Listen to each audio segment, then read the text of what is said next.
to Rick's point, and it's something that I literally alluded to in the last second. I think there is an over-indexing in conversations about where are the men. I do think some of that is a problem at times, but I do think at the same time that the Democratic Party fails to put men who can fight and are seen as fighting across all sections in positions of promise, right? Look, there's all sorts of great things about how, Hakeem Jeffries, but if I see another one of those videos where where Brooklyn at energy, and I'm like, yes, where is Brooklyn? Because I'm not getting it from you. Right? Like, I'm not like, I'm sorry. He's got the hat on and it's giving me the Steve Buscemi meme, hey, fellow kids. Hello, fellow kids. Yeah. It doesn't give me that energy. And here's the thing. I think Hakeem Jeffries is a perfectly competent leader, but the energy does not come across. There has to be a guy version of Jasmine Crockett. There has to be, and I point this out because I've said this in Los Angeles. It happened a couple months ago.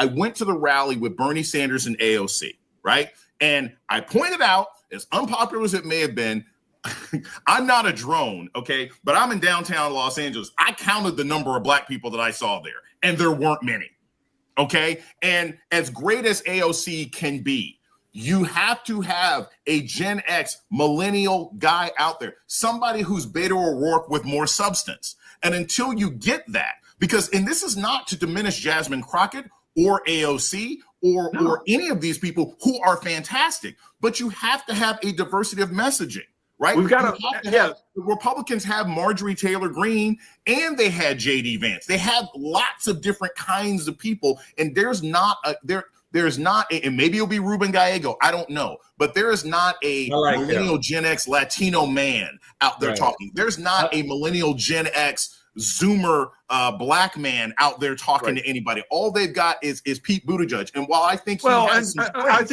will say Eric Swalwell's been out there a good bit, Eric Swalwell I get it. I get it. I mean, a lot. But he doesn't hit my students at Morgan. I need, as a voter, right? Because there's a difference between, all of us create content and do analysis, but I will tell you what I need as a voter. I need some say it to my face energy.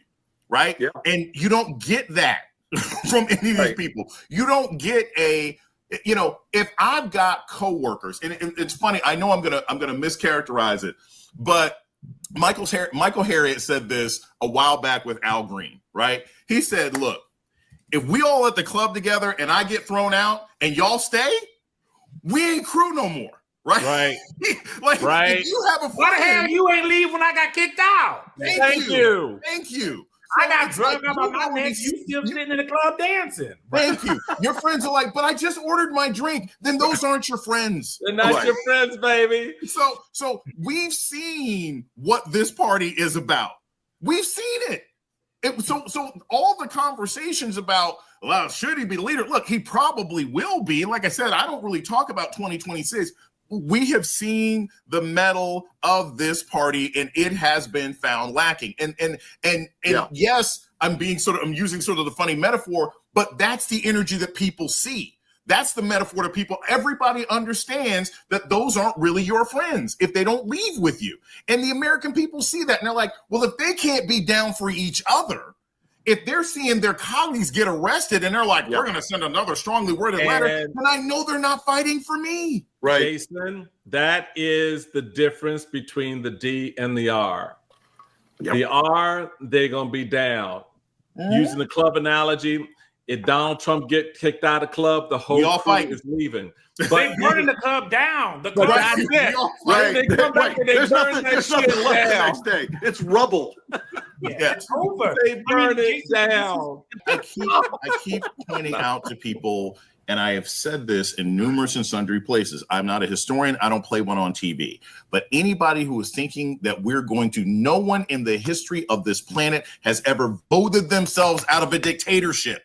It doesn't work that way. So people who think that they're just we're going to get lucky and Donald Trump is just going to disappear. The man has already said he is running for president again in 2028.